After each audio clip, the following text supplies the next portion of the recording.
Here I am again with another set of stories, so please consider subscribing to keep me motivated for creating content and bringing it to you for your entertainment. And while you're at it, click the notification as well. Sit back, relax, and enjoy. Story 1, she thought I was working that day. I was just not at that store. TLDR, coworker tried to make my day absolutely hell by trying to make me do 5 days of work in one day. A day that I wasn't working, so she had to do it. This is pretty complicated, so sorry it's going to be long. TLDR at the bottom, in the early years of being a pharmacist, jobs in my city were hard to come by. I managed to get full-time hours by working for a couple of pharmacist friends at both of their stores. They would work out my schedule together and put an X on my schedule on the days I was at the opposing store. One store was downtown and one was in the suburb I lived in. At the suburb pharmacy I had a coworker D who could just not wrap her brain around the fact that if there was an X by my name I was in fact working. Just at the other store. Multiple times I would have call after call on my cell phone and hang-ups on my answering machine at home because she wanted me to cover her shift at the suburb store when I was already working downtown. Worst thing was my cell phone charged me for every single call, so after the second time of her pulling this I would get downtown and immediately pull the battery off my phone. This made her angry at me for ignoring her and we had a tepid relationship after that. Time went on and the suburb store started expanding their nursing home operation, so I was able to work there full-time instead. I still had a great relationship with the downtown store and they had me keep the keys in case of emergencies. They would occasionally come up and the X would be on the schedule by my name. Sadly D became the assistant manager and now thought she was the boss of me. Now downtown pharmacist's daughter was getting married and suburb pharmacist was invited to all the festivities. I got scheduled to work the Thursday before at the downtown store. The X went by my name on the suburb schedule. I was also going to the wedding. I was good friends with the daughter but missing the Mendy party on the Thursday. I was working for her mom. I was on the phone with her on my break one time and she was saying how sorry she was I was missing it, and I said don't worry, I'll just doodle brown Sharpie all over my hands and pretend I was there when we aren't busy. Now at that exact week we were getting new pharmacy software downloaded. Nursing homes are run on a batch system where all the labels are run about 5 days before and then all the bubble packs are made up during that time and then the actual billing is done on the Thursday for the meds to be delivered Friday. D decided that she did not want the batch to be done and just wanted everything to be processed and made up on the Thursday for just this first week. My technician was freaking out, so I just told her to make up the usual drug cards, Lipitor, Aspirin 81, multivitamin, Altase etc., without any patient data just to help speed things along. D overheard and told the tech that she wasn't allowed to do that and this younger generation is just scared of hard work. I panicked a bit because I was the only one of my age, Gen X, as all my coworkers were boomer aged or older. I went and checked the schedule. Yep, there's an X by my name. I won't be there for the SH though, but somehow D thinks I am. Why should I tell her any different? Thursday rolls around and at 12:30 my cell phone starts blowing up. It's in my purse in the safe because I don't get a lunch break, only pharmacist, and everyone can hear it. Out comes the battery. I get home after work and there's screaming and swearing on my answering machine. A locum pharmacist worked the morning shift and wasn't instructed to do anything, so everything was left for D when she arrived at 12:30. She had to work late to finish over 500 prescription drug cards. I come in the next day and she's still furious. You said you were working. I heard you talking about the effing Mendy thing. I told her I was working, just not at that store as evidenced by the X by my name. I learned then that she could eavesdrop on the break room from one place in the pharmacy when she herself was the only pharmacist working at the time. All my breaks were taken in my car after this. Kindly subscribe the channel and support me to keep me motivated for creating content and bringing it to you for your entertainment. Story 2, you're only here to count. Hi everyone. I wanted to share a story from my job. I work at a place where we pack fruit. There are about 20 robots that fill boxes with fruit, and there's one position in charge of checking that each robot puts the correct amount of fruit in each box. To explain it a bit more, we basically have to check all day that the robots are doing a good job. making sure each box has the right amount of fruit and keeping track of which robot packed it. Hope that makes sense. Obviously, since it's heavy machinery, sometimes the robots damage the fruit. So when I'm checking a box, it's possible to find fruit that's been cut in half or otherwise damaged. When I first started, I was assigned to that checking position. It's pretty simple: count the fruit in each box and return it to the export line. But whenever I found damaged fruit, I used to write it down in a section of the control log called comments, noting how many damaged ones I found. I also started reporting it to a woman from the quality team. She didn't like that. She kept telling me that it wasn't my job, which is technically true, but I thought it was important to say something when the damage was a lot. One day, all the robots started sending out fruit that was cut into multiple pieces, no idea how. So I went to report it again. And this woman confronted me and said, "Your job is only to count. Count, count, count, and count. That's it." She said it in a very rude tone and sent me back to the station. Of course, I thought, she's totally right.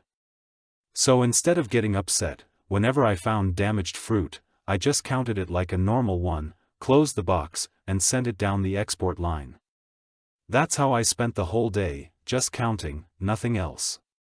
Until the export inspection team noticed there was a lot of damaged fruit already packed and ready to go. The quality managers came to talk to me and asked why I hadn't reported it. I just pointed to the woman and said, she told me my job was only to count, count, and count. So that's all I did. And I shrugged. She started giving me hateful looks while the managers told her that this position does need to report damaged fruit and packaging issues. At the end of the day, they moved me to another area, a much better one, where I now do quality too, and this woman can't help but glare at me every time she sees me. Wasn't I just doing what I was told? Just counting. Kindly subscribe the channel and support me to keep me motivated for creating content and bringing it to you for your entertainment. Story 3, Confetti. It is then. This story happens over a decade ago, when my city was starting up a must-use this bin for trash, and a recycle bin will be provided as well schemes.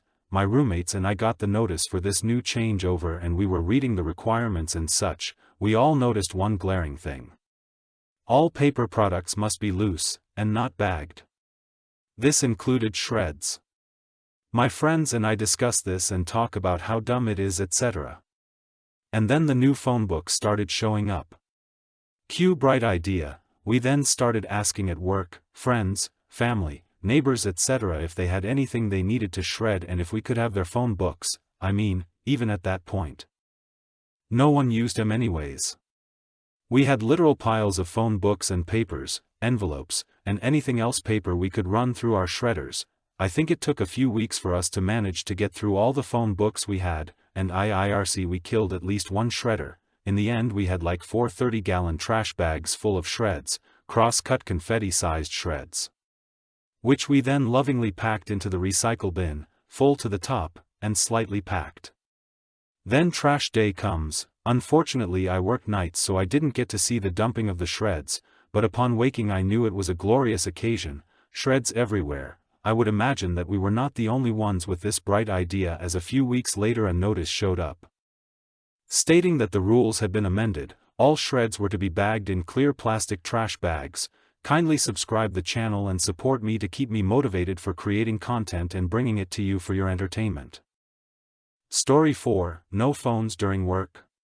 Sure, try to find me then. This happened some months ago, and I remembered it while reading some OT the posts here.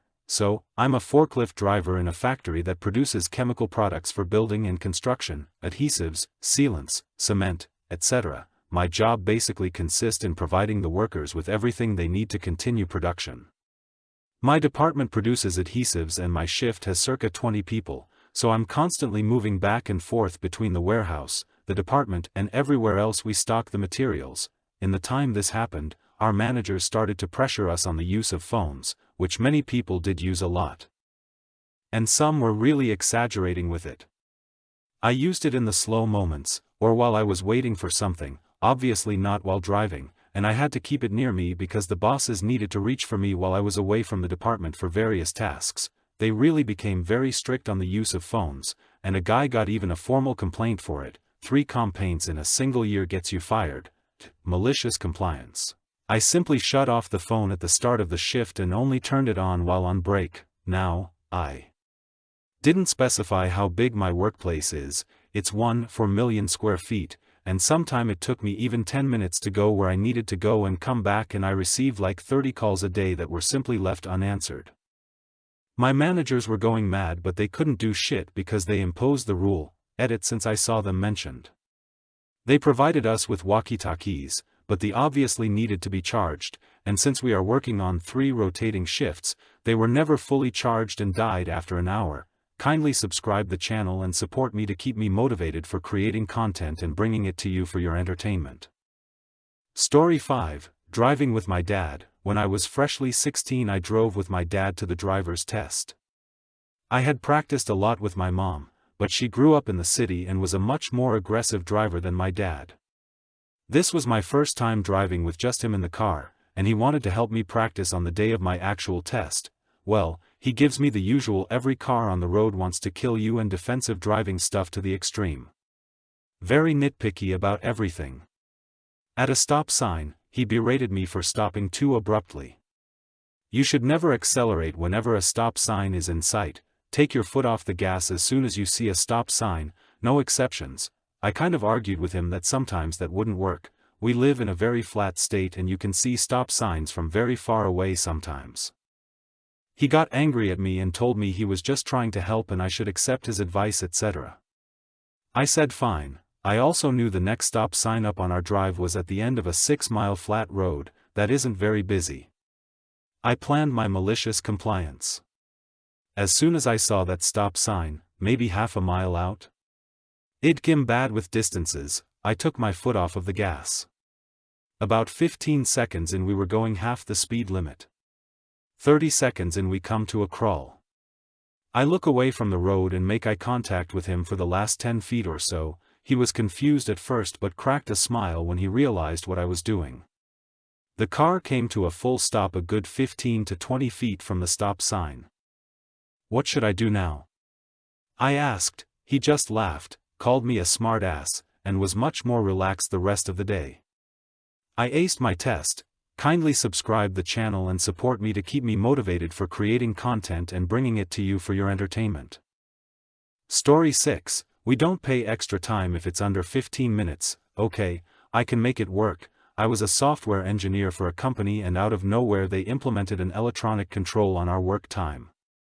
Before that we would work extra on good faith. If I had to do 2 more hours one day, the next day I could get in 2 hours later without a problem. In the new system I had to clock in at 8 a.m., if I didn't it would consider I was late and lose the entire first hour, and clock out at 5 p.m. With 1 hour lunch break. Work laws here in Brazil are different from the ones in the US and most of the posts here. If the company tracks your work time, they have to pay you extra time on anything over 40 hours per week. Sometimes I would get in a bit earlier like 8:50 or something and leave at 5:10 p.m. At the end of the first month I was surprised my extra hours were 0, on the previous system I wouldn't care, but they were the ones that decided to track this. I decided to do some digging on how the tracking software worked and found out that anything less than 15 minutes per check-in was completely ignored. 99% sure that was against the law, but I could work with that. From that day on, guess who arrived 16 minutes earlier every day? Came back from lunch 16 minutes earlier, if I was done and had nothing else to do, and left 16 minutes later. At the end of the second month management called me in to explain why I had over 3 times more extra hours than most of the other workers. I just told them to check their system. I'm not the one keeping track of that anymore. To my surprise they actually did pay everything that was owned. I could sue and easily win, and did not change how the system worked. I kept doing that for another 3 months before changing jobs to a remote one. Kindly subscribe the channel and support me to keep me motivated for creating content and bringing it to you for your entertainment. Story 7, we don't use track changes here. When I started working with a particular company, my boss, Wallace, absolutely hated using track changes, and he didn't allow anyone to use them. We do not use track changes here. He told me proudly on my first day, This meant that we had to type and print everything, go next to him on his desk, and he would correct our work using any medium which was within reach: pencil, blue ink, purple ink, coal, a squid, whatever. This led to infinite asterisks, up arrows, down arrows, speech bubbles, etc., etc., and countless misunderstandings and mistakes which wasted everyone's time and basically frustrated everyone. Some people raised it to higher-ups but to no avail. I tried to convince him twice to use track changes by listing all the benefits, etc. On the third try he snapped at me and shouted at me in front of everyone, "Didn't I fucking tell you that we don't use track changes here?" I remained standing up and loudly and calmly apologized in front of everyone and agreed with him that track changes are unnecessary and I will never ever use them again. Then, I picked up my faintest and messiest pen, and scribbled my answers, comments, and suggestions in reply to his feedback with something as close to a love child between wingdings and hieroglyphics as possible. On a 50-page urgent document. Using asterisks and PTOs, and everything I could think of. I left the document on his desk while he was in a meeting and cheerfully went home. The next morning we found an email from Wallace, timed at 10:30 p.m., requesting us to start using track changes immediately. At the end of that day, following my coworker's treatment, I understood why superheroes join the Avengers. Kindly subscribe the channel and support me to keep me motivated for creating content and bringing it to you for your entertainment. Story 8, just work on this one board. I worked at a contract manufacturing company that assembled and tested electronic PCBs for various other companies. They were big on keeping track of times and quantities to be able to properly charge for work done or to be within the quote. You'd be clocking in and out of different jobs as you finished a step or moved to a different product.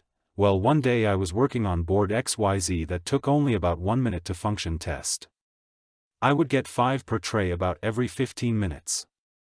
That leaves me with 10 minutes of idle hands, so I would work on board ABC that we already had a large quantity of on the test floor. So I would test boards ABC for a while and then test the XYZ boards after I got a few trays of them on the shelf. "Boss, why you working of those boards? We need the XYZ boards to ship this week, don't worry about the ABC boards." As if I already knew that XYZ were rushed or something. Me, "I'm testing those boards quicker than they are giving me them to me, boss. I don't care, just get these damn boards done, that's all I care about. Don't work on anything else, I just want you to focus all your attention on these boards. We need to get them done." Malicious compliance time, test for 5 minutes, wait for 10 minutes. For 8 hours, end of day comes, "Boss, how many XYZ boards you get done today?" Me, "About 160, boss. How long that take you?" Me, "I'm a wise ass, so I already knew where this was going."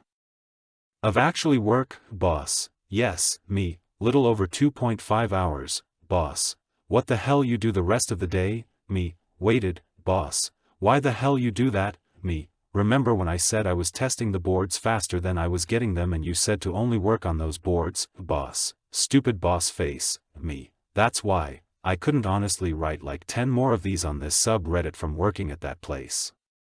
Some people never learn. Thank you for tuning in. Kindly subscribe the channel and support me to keep me motivated for creating content and bringing it to you for your entertainment. And while you're at it, click the notification as well. This is all for now. See you again in the next video.